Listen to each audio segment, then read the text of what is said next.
Hello everyone, कैसे हैं आप सभी लोग। इस वीडियो में मैं मैथ्स के प्रैक्टिस सेट 2 लेके आया हूं आपके सामने। ठीक है, इसकी जो प्लेलिस्ट है प्रैक्टिस सेट की वो आपको क्या है डिस्क्रिप्शन में मिल जाएगी। वहां से आप क्या है, अगर आपने पहली वीडियोस नहीं देखी हैं तो वहां से आप इसको विज़िट कर सकते हैं। और हमारे चैनल पे आपको मैथ्स के पूरे सिलेबस की वीडियोस, हर टॉपिक की वीडियोस टॉपिक वाइज आपको क्या है चैनल पे मिल जाएगी प्लेलिस्ट में जाके। ठीक है ना, तो वहाँ से आप विज़िट करें, आपको तैयारी में डेफिनेटली काफ़ी मदद मिलेगी। और क्या है, आने वाली जो भर्ती परीक्षा है, यूपी टेट सुपर टेट जो भी एग्ज़ाम होंगे, उनके लिए जितने भी इंपॉर्टेंट क्वेश्चंस बन सकते हैं वो मैं आपको क्या है प्रैक्टिस सेट कह लो या मॉडल पेपर कह लो, उनके थ्रू आपको डेली प्रोवाइड कराऊंगा। ठीक है, तो अगर चैनल पर पहली बार आए हैं तो सब्सक्राइब ज़रूर करें ताकि डेली नोटिफिकेशन आपके पास पहुंच सके। ठीक है, तो चलिए शुरुआत करते हैं क्वेश्चन नंबर 1 से।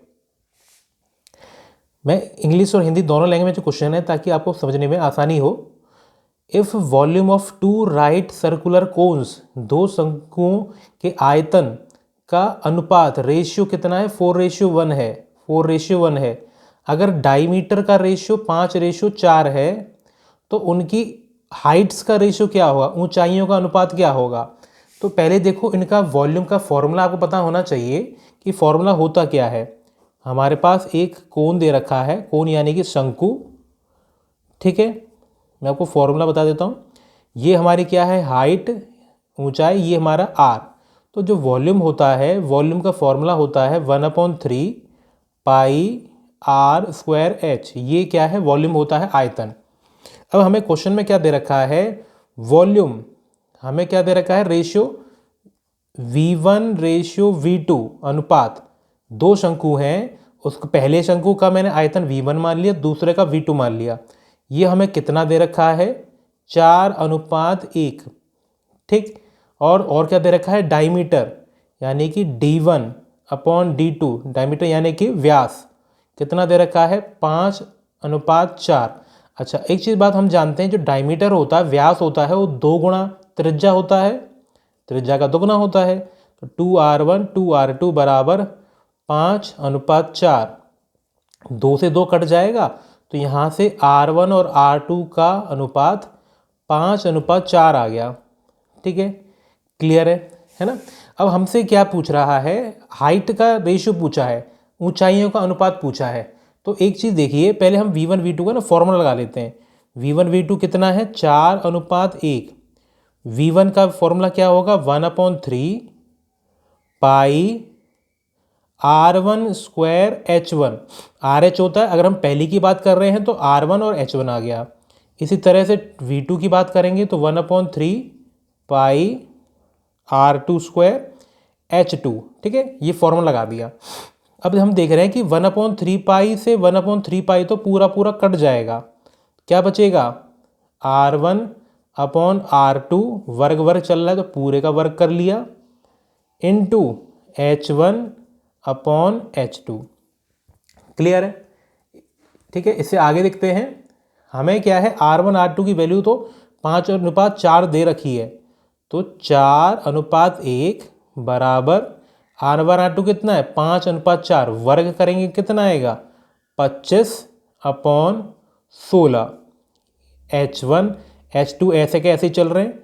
हमें H1 H2 चाहिए तो इनको यहाँ भेज देंगे, तो ये 16 से 4 में इंटू करेंगे तो 64, और 25 को यहाँ भेजेंगे तो 25। तो कितना आ जाएगा, H1/H2 की वैल्यू 64:25 आ गई। ठीक है, तो जो कि हमारा क्या है, सी ऑप्शन में दिया हुआ है। ठीक है ना। तो हमने क्या किया, जब भी हमें अनुपात के बारे में बात कर रही हो ना, तो दोनों को हम क्या है, जैसे यहाँ पे इनका हमें आयतन का अनुपात दे रखा था, तो आयतन का हमने फॉर्मूला लगा दिया ऊपर और नीचे, और जो जो चीज़ें क्या है कॉमन है वो तो कट जाएंगी, और बाकी हम क्या है कुछ न कुछ, जैसे मान लो यहाँ पे R1 R2 की वैल्यू दे रखी थी, हो सकता है H1 H2 देता, उससे हमें R1 R2 पता करना होता। ठीक है ना, तो करने का तरीका यही सेम रहेगा। ठीक है, आई होप आपको क्लियर हो गया होगा। आगे देखते हैं क्वेश्चन नंबर 2।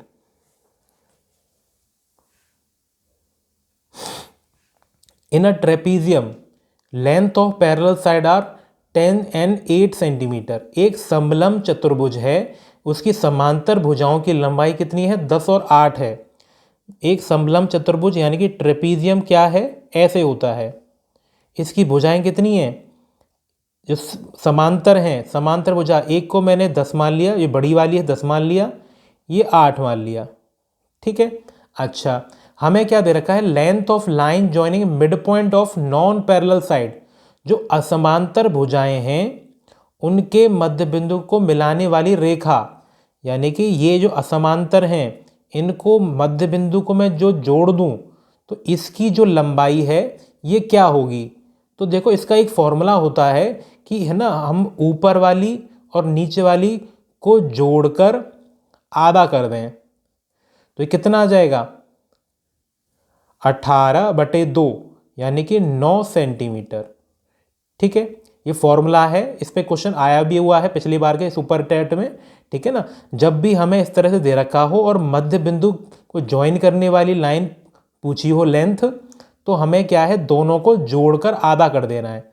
अच्छा, और सेकंड पार्ट क्या कह रखा था, line joining mid point of diagonals, यानी कि विकर्ण। अगर मैं दोनों के विकर्ण को, देखो मैं विकर्ण बना लेता हूँ, डायग्राम बना लेता हूँ। इसका विकर्ण का मध्य बिंदु मैंने ये मान लिया, इसका मध्य बिंदु ये मान लिया, तो मध्य बिंदुओं को मिलाने वाली लाइन की लेंथ क्या होगी, तो उसका फॉर्मूला होता है इन दोनों का अंतर का आधा। तो अंतर क्या है, 10 में से 8 निकालेंगे तो कितना आ गया, 2/2 यानी कि 1 सेंटीमीटर, ठीक है। तो 2 क्वेश्चन बन सकते थे इस टाइप के, ठीक है ना। अगर क्या है, असमांतर भुजाओं का मध्य बिंदु को ज्वाइन करने वाला पूछा होता तो जोड़ के आधा कर देना है। अगर विकर्णों के क्या है, मध्य बिंदु से पूछ रहा होता तो उनको क्या है, घटा के आधा कर देना है। तो बड़ा 10 है, 10 में से 8 घटा दिया, 2/2 यानी कि 1 सेंटीमीटर। क्लियर है ना। आसान सा क्वेश्चन था, काफ़ी इंपॉर्टेंट टाइप है, हालांकि पिछली बार पूछा भी गया है, लेकिन क्या है, मैं आपको एक स्टेप और आगे बढ़ा के बता दिया है। आगे देखते हैं क्वेश्चन नंबर 3। क्वेश्चन नंबर 3 में क्या कह रहा है, एक व्यापारी एक वस्तु को यदि 105 रुपये में बेचता है तो उसे 9% की हानि होती है। यदि 30% का लाभ चाहिए हो तो किस कीमत पे बेचेगा, ठीक है। जैसे हिंदी में प्रॉब्लम हो तो इंग्लिश में पढ़ सकता है। अगर क्या है, एक सामान 105 में बेचा जा रहा है तो 9% की हानि हो रही है, तो मैं क्या करूँगा, मैं क्या है, इसकी जो क्रय मूल्य है, क्रय मूल्य को 100 मान लेता हूं, ठीक है। एक्स मान के कर सकते हो, 100 मान के आसान रहता है।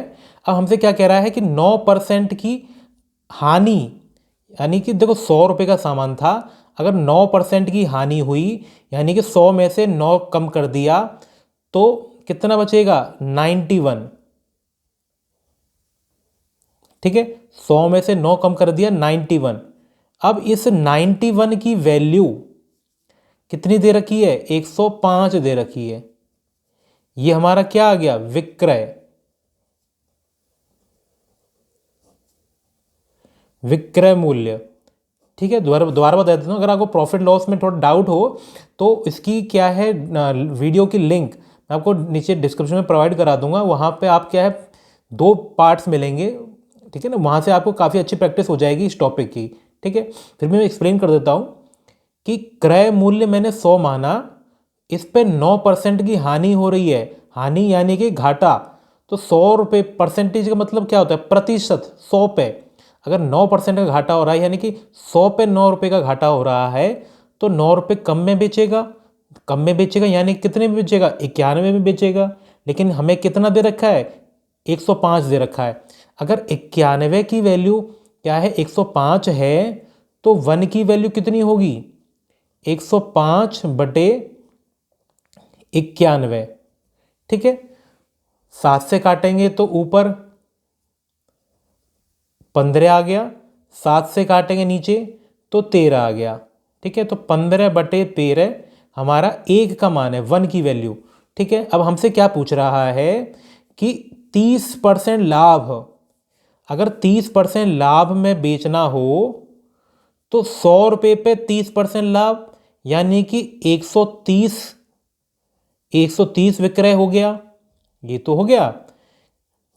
अगर 100 रुपये का क्रय मूल्य था, 30% फ़ायदे में बेचना हो, यानी कि 100 से 30 रुपये ज़्यादा में बेचना हो, यानी कि 130 हमारा विक्रय मूल्य है। ठीक है, अब 130 की वैल्यू पूछी है, एक की वैल्यू कितनी है 15/13, तो 130 की वैल्यू कितनी होगी 130 गुणा 15/13, 13 से ये 10 बार जाएगा और गुणा 15 यानी कि 150 रुपये हमारे, रुपीज़ लिखा है रुपीज़, 150 रुपये, यानी कि थर्ड ऑप्शन हमारा करेक्ट है। मैं एक्सप्लेन दोबारा कर देता हूँ कि मैंने माना कि क्रय मूल्य 100 रुपये है। अब 100 क्यों माना, ताकि परसेंटेज कैलकुलेट करना आसान हो जाए। 9% का घाटा, अगर 100 रुपये पे 9% का घाटा हो रहा है, यानी कि 9 रुपये कम में बेचा जा रहा है। 100 रुपये पे 9 रुपये कम करूँगा तो 91 आ गया, 91 मेरा विक्रय हो गया। लेकिन क्वेश्चन में तो 105 दे रखा था, तो अगर 91 की वैल्यू 105 है तो हल करके एक की वैल्यू 15/13 आई। फिर क्या कह रहा है कि 30% लाभ में बेचना है।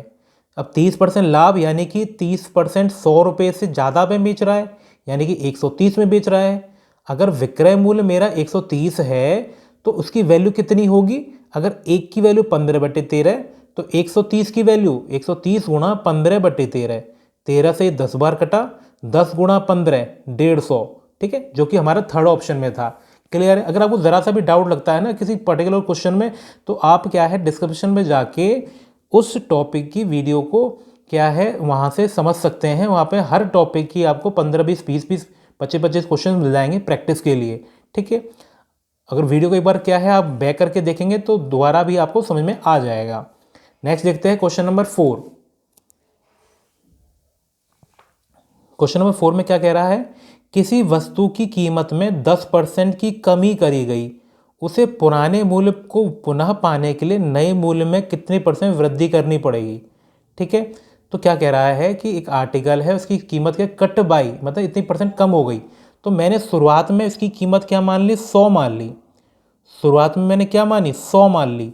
अब हमसे क्या कह रहा है 10% की कमी, 100 में 10% कमी करके कितना बनेगा 90, है ना, 90 हो गया, 10% की कमी कर दी। ठीक, अब क्या कह रहा है कि उसमें कितना बढ़ाएं कि वापस वही मिल जाए शुरुआत वाले संख्या, यानी 90 से वापस अब 100 में पहुंचना है, यानी कि 90 से वापस 100 में, 100 था 100 से 90 पहुंचे, 90 से वापस 100 में जाना है, तो मेरे को कितना बढ़ाना पड़ेगा 10 बढ़ाना पड़ेगा। लेकिन मुझसे तो परसेंटेज पूछ रहा है, तो 10 बढ़ाऊंगा कितने पे 90 पे, और परसेंटेज पूछ रहा है तो बटे 90 × 100। ठीक है, 10 बढ़ाऊंगा 90 पे बढ़ाऊंगा, 90 को तो बढ़ा रहा हूं मैं, तो 10 बढ़ाऊंगा 90 पे, तो 100 पे कितना बढ़ाऊंगा तो 10/90 × 100, ऐसे तो निकाल दें परसेंटेज, तो 100/9 यानी कि 11 1/9%। कैसे लिखा, 9 से 11 कटा गया तो कितना 99, 99 और 1 100, 100/9। ठीक है, यानी कि थर्ड ऑप्शन हमारा करेक्ट है। ठीक है, आगे देखते हैं क्वेश्चन नंबर 5।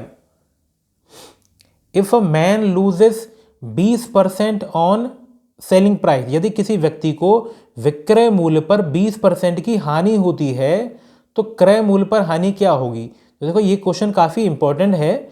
ठीक है, तो मैं आपको बता देता हूँ कि देखो हम हालांकि जो भी हम क्रय मूल्य पे या जो हानि या लाभ निकालते हैं सब क्रय मूल्य पे निकालते हैं, है ना, कि जो सीपी दे रखी है सीपी पे 10% का घाटा हुआ या नुकसान हुआ, वो ऑटोमेटिकली सब क्या है क्रय मूल्य पे कैलकुलेशन होती है। लेकिन यहाँ पर क्या दे रखा है सेलिंग प्राइस पे 20%, यानी कि विक्रय मूल्य पे, विक्रय मूल्य पर 20% की हानि हो रही है ना, यानी कि अगर मैं विक्रय मूल्य को 100 मान लूं तो 100 पे 20 रुपए का लॉस हो रहा है। 20 यूनिट मान लो, रुपए नहीं यूनिट मान लो, कि मैंने विक्रय मूल्य को 100 माना, 100 पर 20 रुपए का घाटा हो रहा है, इस तरह से है कंडीशन। लेकिन एक चीज देखो कि हम जो सामान को जब हानि पे बेचते हैं तो हमारा जो क्या है विक्रय मूल्य कम होता है और क्रय मूल्य ज़्यादा होता है। तो इस हिसाब से यहाँ पर क्रय मूल्य कितना बैठेगा, क्रय मूल्य कितना बैठेगा। देखो 100 रुपये हमारे विक्रय है और 20 रुपये का 20 यूनिट का हानि हुई, तो क्रय मूल्य कितना हुआ 120, यही तो हुआ।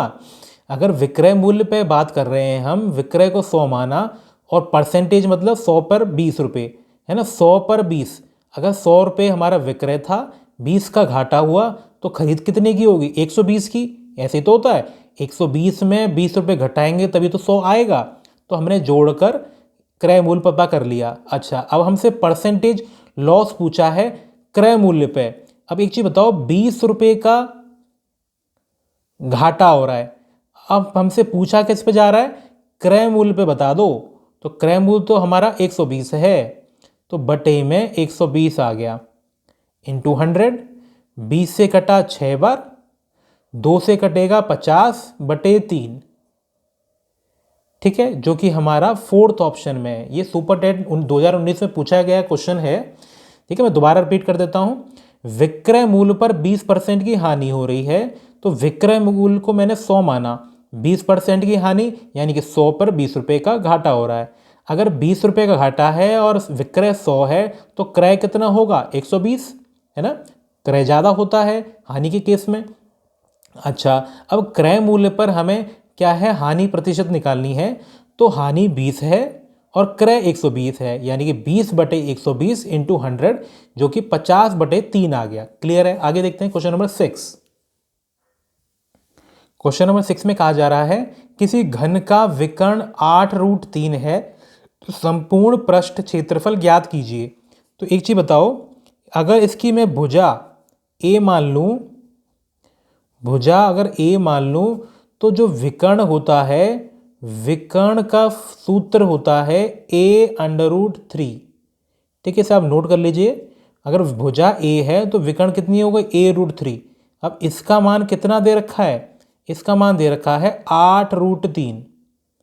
√3 से √3 कट जाएगा, तो a का मान कितना आ गया 8, यानी कि भुजा हमारी कितनी है 8 है।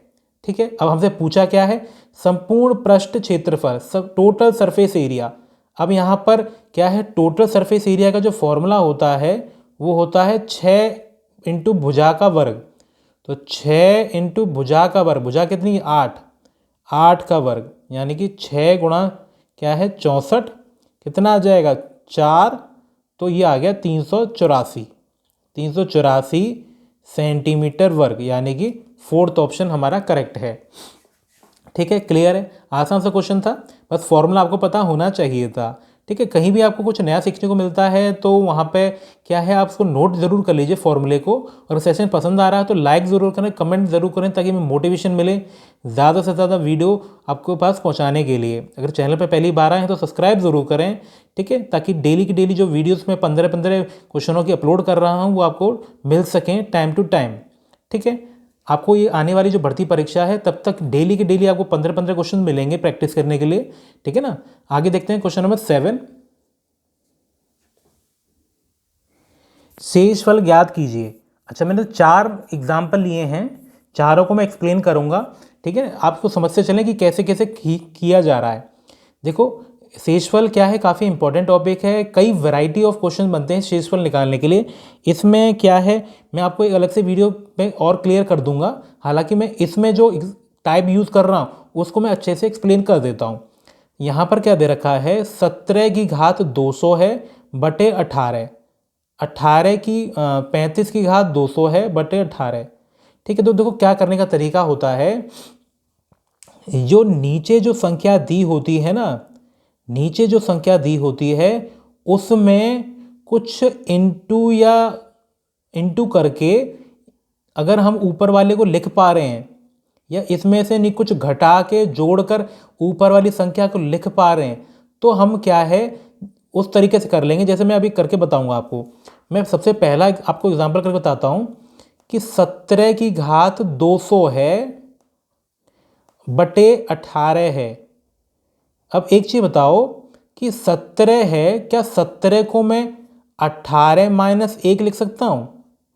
बिल्कुल लिख सकता हूं। मैंने 18 में क्यों लिखा, क्योंकि नीचे 18 दे रखा है ना। मैं वही कह रहा था कि नीचे वाले में कुछ जोड़ घटाकर ऊपर वाले को लिख पाए हम, तो क्या है, हम इस तरह से रिमाइंडर निकाल सकते हैं जैसे मैं बता रहा हूँ। ठीक है, तो ये कितना आ गया, 18 आ गया, तो ये 200। ठीक है, मैं क्या है, अब हर एक को मैं आपको इतना इतना पहला स्टेप करके बता देता हूँ, फिर मैं अगला स्टेप बताऊँगा आपको। ठीक है, इसी तरह से मैं 35, देखो क्या मैं 18 गुणा 2 36 माइनस 1 को 35 लिख सकता हूँ? बिल्कुल लिख सकता हूँ। 35 की पावर 200 है बटे में 18 है, इसको मैं 18 इंटू 2, 18 गुणा डॉट है इंटू 2 माइनस का 1 बटे 18। ठीक है, हमने देखो जो भी करना है ना नीचे वाले के टर्म्स में करना है। यहाँ पे मान लो 37 होता तो 18 इंटू 2 प्लस 1 37 हो जाता। अगर यहाँ पे 19 होता तो 18 प्लस 1 19 हो जाता। मतलब है ना कि नीचे वाले जो होता है टर्म उसी के रूप में ऊपर वाले को लिखने की कोशिश करनी है। कुछ जोड़ घटा लो, अगर सीधे सीधे नहीं बढ़ रहा है तो कुछ इंटू करके देख लो। तो जैसे यहाँ पे मैंने 18 देखा कि 18 इंटू 2 36 के पास है ये। इसी तरह से देखो यहाँ पर क्या है, थर्ड वाला पार्ट 27, अच्छा 28। अब 28 को देखो कि 28 को हम देखें ये 27 के पास है, तो 3 से तो 27 तक पहुंच सकते हैं। कैसे, इसको मैं कैसे लिख सकता हूं, मैं डायरेक्ट लिख देता हूं यहाँ पे 3 गुणा 9 माइनस, अच्छा प्लस 1 की पावर 100 बटे 3। चौथा क्या है, 3 इंटू 9 माइनस 1 की घात 100 बटे 3। ठीक है, क्लियर है। अब यहाँ तक इस स्टेपों को मैं दोबारा बताता हूँ। मैं पहला स्टेप को बताया चारों में कि 17 है तो 18 माइनस 1 करके 17 पहुँच सकता हूँ, पहुँच गया।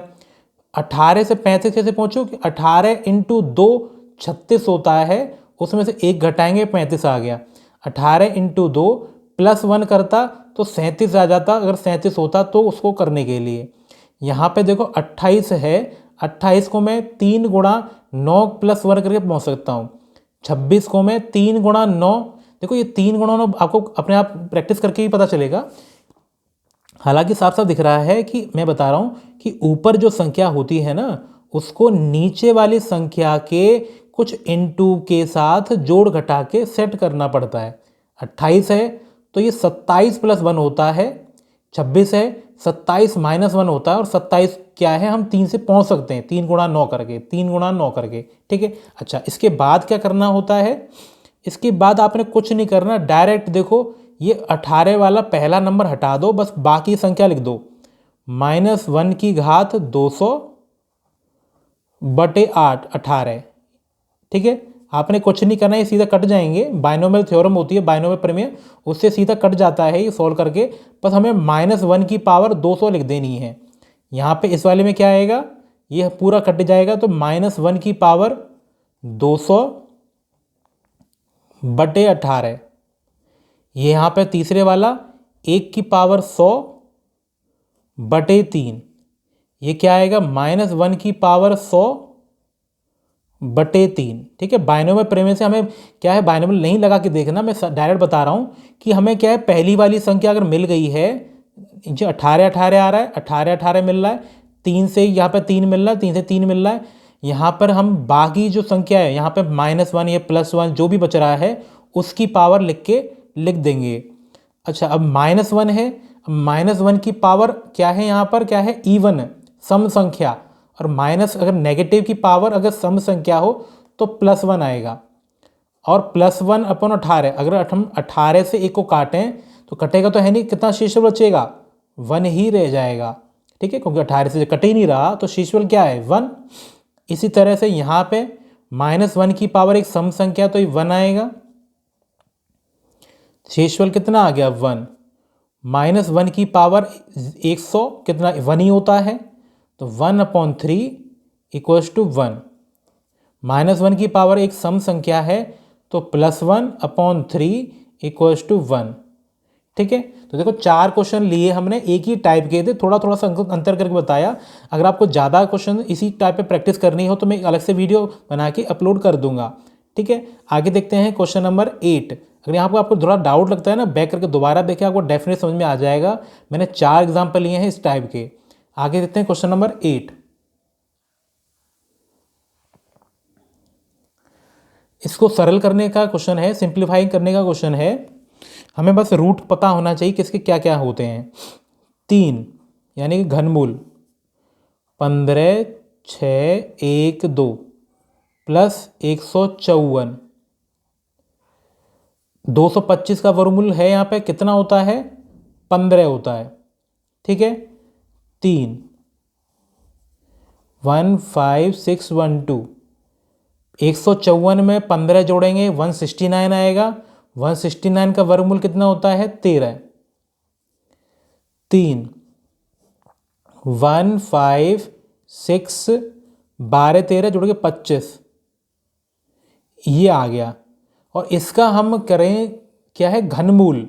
घनमूल करें तो कितना आएगा, 25। ठीक है, यानी कि सेकेंड ऑप्शन। ठीक है ना, आप करके भी देख सकते हैं। 25 इंटू 25 625 होता है, 625 गुणा ये क्या है, इतना ही आएगा, है ना। 25 इंटू 25 625, एक बार दोबारा 25 से गुणा करेंगे तो इतना ही आएगा, यानी कि इसका घनमूल कितना है, 25 है। क्लियर है, आगे देखते हैं क्वेश्चन नंबर 9। नेक्स्ट क्वेश्चन है 0.000441 का मान वैल्यू किसके बराबर होगी, इसकी वैल्यू पूछी है। तो एक चीज़ देखो यहाँ पर क्या है, 1 2 3 4 5 6, 6 आगे पॉइंट लग रहा है। तो मैं क्या कर रहा हूँ, 4 4 1 अपॉन 6 0 लगा के नीचे कर लेता हूँ, 2 2 2। ठीक है, वर्गमूल। अब 441 का हम जानते हैं, 441 का तो 21 होता है वर्गमूल, है ना। 441 का 21। अब यहाँ पे देखो 6 0 हैं, अरे वर्गमूल करेंगे तो 6 से 3 मिलेगा। ठीक है, क्या है, हम जैसे 10 का कितना होता है 100, यानी कि 100 का कितना होगा 10, 100 पे कितना आएगा 1 2 3 4, है ना, डबल हो जाता है। अगर जैसे यहाँ पे 6 है तो 6 का आधा कितना हो जाएगा 3। तो यहाँ पर 2 है 3 0 हैं, तो पॉइंट कितने लगेंगे, 0.021, 3 आगे पॉइंट लगेंगे, यानी कि थर्ड ऑप्शन हमारा करेक्ट है। ठीक है, आगे देखते हैं क्वेश्चन नंबर 10। 1.27 पे बार लिखा है, इसकी वैल्यू पूछी है। तो एक चीज़ देखो, आप क्या करो, इस 1 को तो अलग लिख लो और 0.27 बार को अलग लिख लो। ठीक है, 1 plus,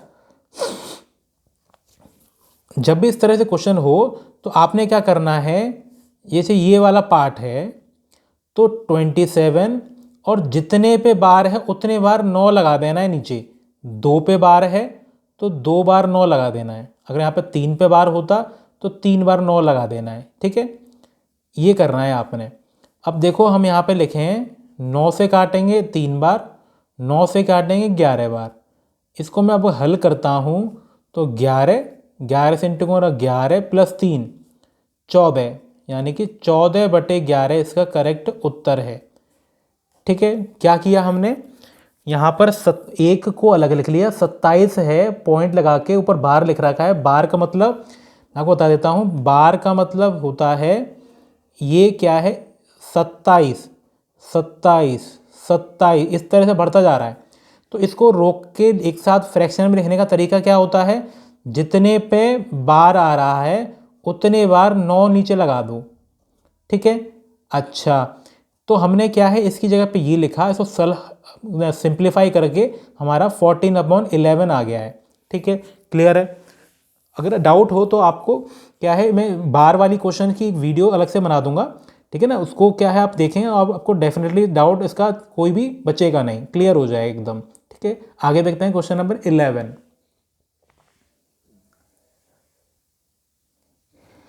if a minus B equals to 2, अगर a माइनस बी की वैल्यू 2 है, a cube minus B cube की वैल्यू 26 है, तो a प्लस बी का वर्ग पूछा है।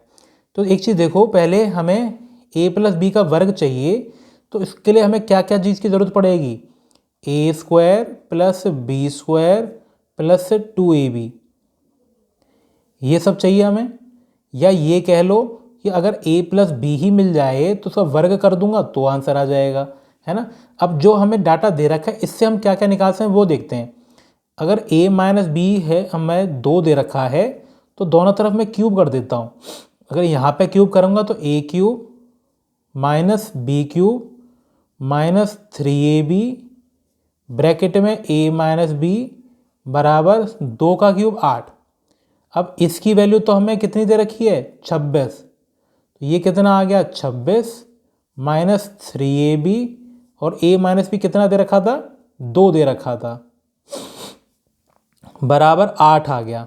ठीक है, अच्छा तो यहाँ पे 8 को मैं यहाँ के घटाऊंगा तो ये कितना आ जाएगा 18, और ये कितना 3 गुणा 2 6, 6ab को मैंने सीधे हाथ पे ले गया तो ab का मान कितना आ गया 3 आ गया। ठीक है, ab का मान आ गया है।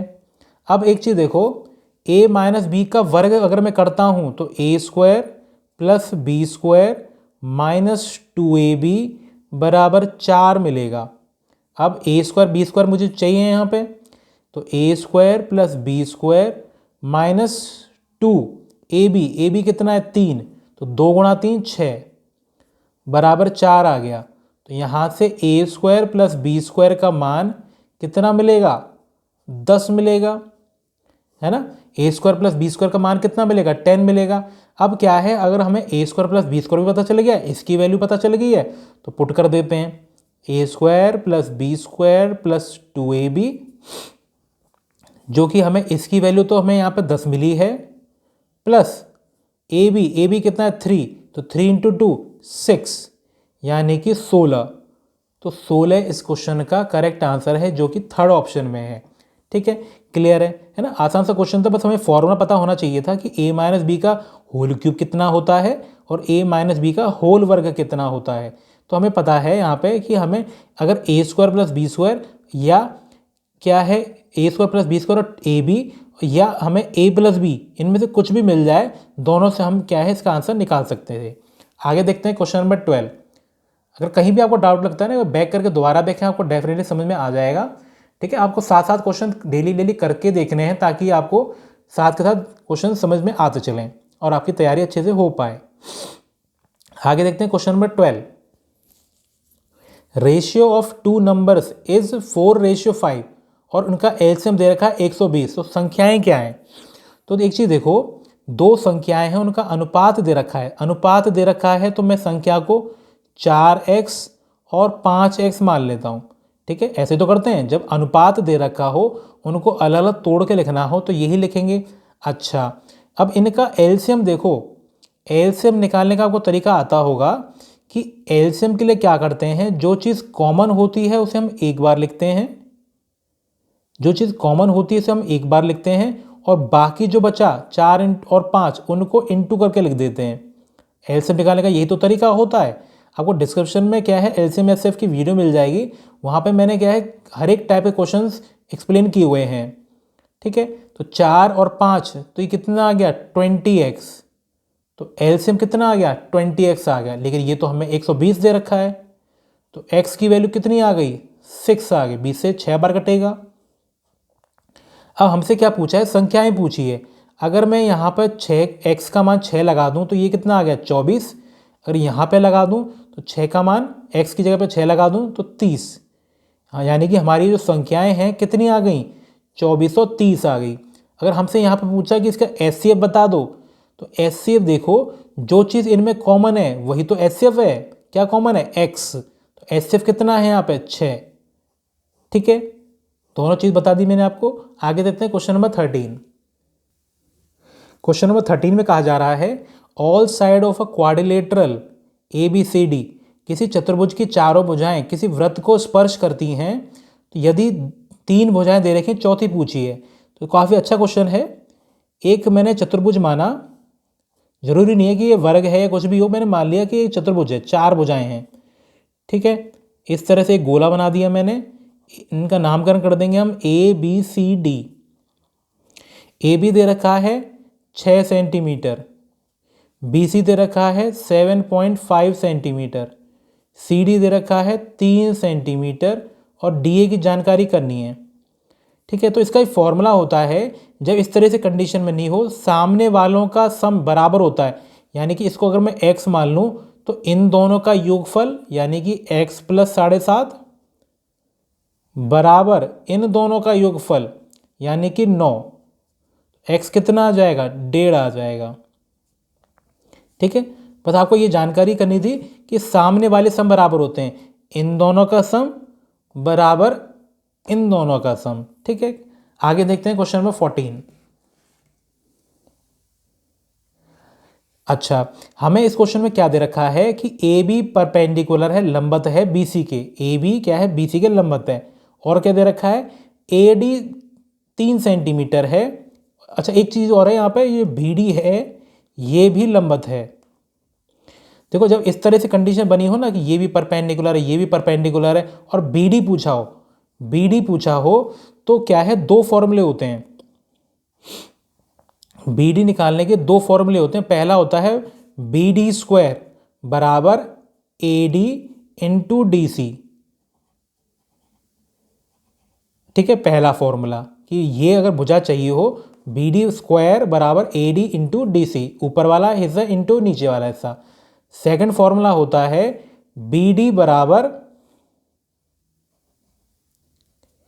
AB into BC, AB into BC बटे में AC।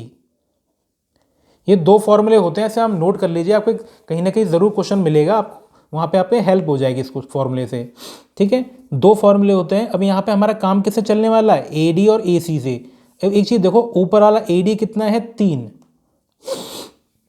पूरा AC कितना है? 15। अगर पूरा 15 है, ये 3 है, तो ये कितना होगा? 12 होगा। तो यहाँ पे हम लगा देते हैं 3 गुणा 12 यानी कि 36। अगर BD वर्ग बराबर 36 है तो BD कितना होगा? वर्गमूल कर देते हैं 6 सेंटीमीटर।